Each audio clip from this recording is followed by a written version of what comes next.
My name is John Barron. I'm the president and owner of the Top State Tour. We're going to go through the Quagga Mussel inspection, at least how it's done currently in Southern California and Santa Margarita and Nacimiento. Lopez and Cachuma. Cachuma is a little tougher, but Lopez and those lakes are all doing the inspections pretty much the same.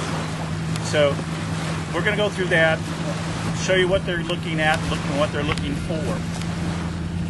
And hopefully this will help you be able to pass through any of the inspections that they get at any lake that you're going. This is coming. It's coming to all the lakes in California, and it's not going to be an option. So if you can learn how to do this, if I can help you by showing you what we're doing and how we do it, you'll be better off. Recently, there's been a bunch of lakes that are adding inspections to their entry. And it's some of you guys have never gone through an inspection. So what we're going to do today is just going to go through an inspection, what Santa Margarita is doing, what Nacimiento is doing, what the Southern California lakes are doing, with the exception of Casitas and Diamond Valley. The local lakes around, the other lakes in Southern California are doing this type of inspection, and we'll all be doing them very soon from Cachuma south. But Lopez now is doing them.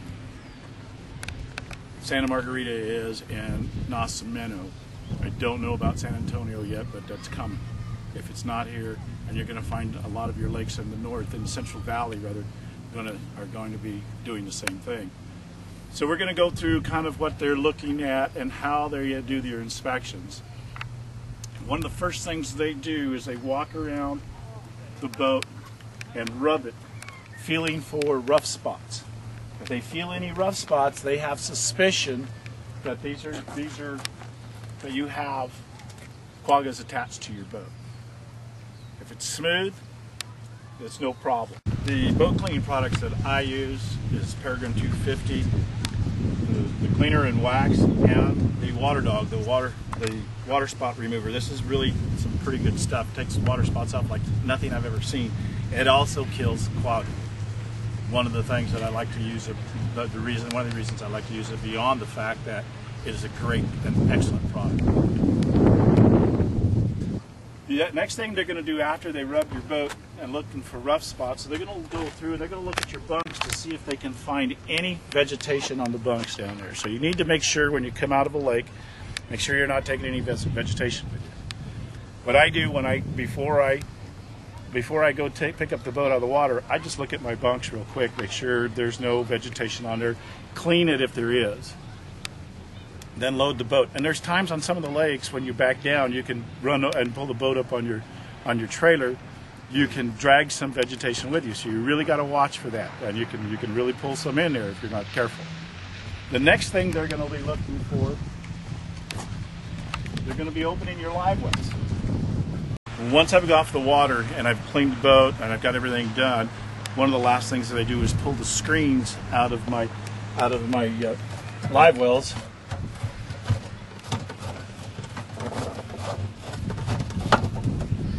And if you look, you'll see that some of the screen holes are plugged up with debris. So I take and I clean those out. I spray those with the Water Dog to help make sure that anything that might be in there is dead. And once you take your screens out, you'll notice that underneath the screens, you're going to find more debris. You're going to find scales. You're going to find a little more water. You're going to find all kinds of stuff back in there. Well, the other thing I do when these things get plugged up, I take them and run them in hot water and an old toothbrush and clean them out, and they clean up very easily. Once that's done, and I've cleaned out everything and there's nothing left, and I'm convinced that I'm as dry as I can get, and I'll take the screens and I'll wrap them in towels, and I just drop them back in. I'll put a towel in the other side, so when the inspectors look in the live wells, they see the towels, they know that the live wells are dry. The other thing they're going to do is they're going to look to see if your plug's out. If your plug's not out, and they pull the plug out and it starts leaking water, you're going to fail the inspection. Once I get off the water, the very first thing that I do is I take the plug out. Wow, make sure that I'm draining all the water. If you have that kind of water coming out when you pull up into a lake for inspection, they're not going to let you in. So when you leave the lake, make sure you pull your plug. Bass Boat Solutions, Gene Gray owns that company, and there's two kinds of bass fishermen. The kind that have forgot to put their plug in, and the kind that will forget to put their plug in. So if you get this Bass Boat Solutions product that has a remote ability to pull the plug in or out, that's one of the best solutions you can have. The other thing they're going to do is they're going to ask you to lower your motor. Now here's the important part. If you lower your motor and it starts leaking water, you're going to fail. I just got off the lake, and there's a little bit of water dripping out of here. They would bump me. They would not allow me in the lake if this was leaking like this when I pulled up in the morning for inspection. Those are really the basics, real basic stuff. Make sure your live well's clean. Make sure it's dry.